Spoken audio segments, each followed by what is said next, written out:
Hi, I'm James Clear, and I'm the author of Atomic Habits. I write about habits, decision-making, and continuous improvement at jamesclear.com.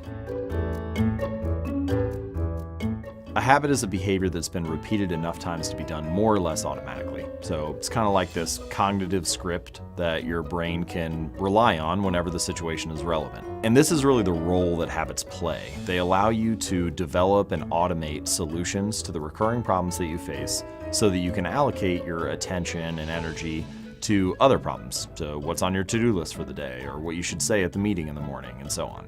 And so the more cognitive space you free up by automating your habits, the more you can direct your energy to the other areas of life that require your attention.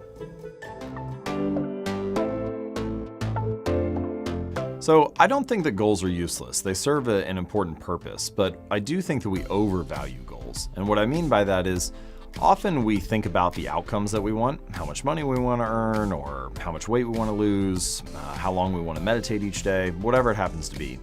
And we think that what needs to change are the results in our lives. We think that, for example, we need a clean room.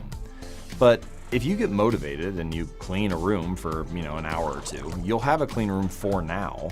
But if you don't change the messy, sloppy habits that led to a dirty room in the first place, then you turn around a month from now and your room is dirty again. And this is kind of the deeper lesson about habits, which is that we think the results in our lives need to change, but really it's the habits behind those results that need to change.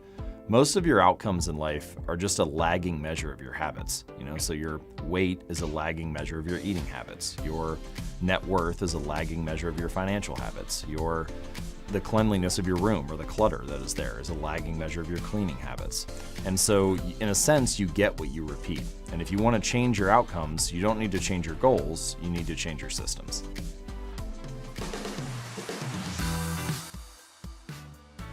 So the 4 laws of behavior change are a simple framework that you can use to apply and build good habits or break bad ones. To build a good habit, the 4 laws are: make it obvious, make it attractive, make it easy, and make it satisfying. And to break a bad habit, you simply invert those. So you want to make your bad habits invisible, make it unattractive, make it difficult, and make it unsatisfying. For example, when I wanted to build a flossing habit, I realized that I brushed my teeth twice a day, but I didn't floss consistently. And one of the issues was that the floss was hidden away in a drawer in the bathroom, so I just wouldn't see it. So I bought a little display bowl and placed it on the counter and put the flossers right next to my toothbrush, so now it's obvious. Brush my teeth, put the toothbrush down, pick a flosser up, and that's one way to employ both the first law, make it obvious, and the third law, make it easy, by having it conveniently out in the right place. If you want to break a bad habit, then one example could be watching less television or watching less Netflix. And one way to do that is, first, you have to acknowledge, when you walk into pretty much any living room, where do all the couches and chairs face? They all face the TV. So what is this room designed to get you to do? It's designed to get you to watch television. So you could change the location of things. So instead of making it obvious, you want to make it invisible. So you could put the television behind a wall unit or a cabinet so that it's, behind doors and you're less likely to see it. Or you could put the remote control in a coffee table or something like that so you don't see the remote control as often. But you also could make it more difficult. So for example, you could unplug the television after each use and only plug it back in if you can say the name of the show that you want to watch. So there's no mindlessly just turn on Netflix and find something.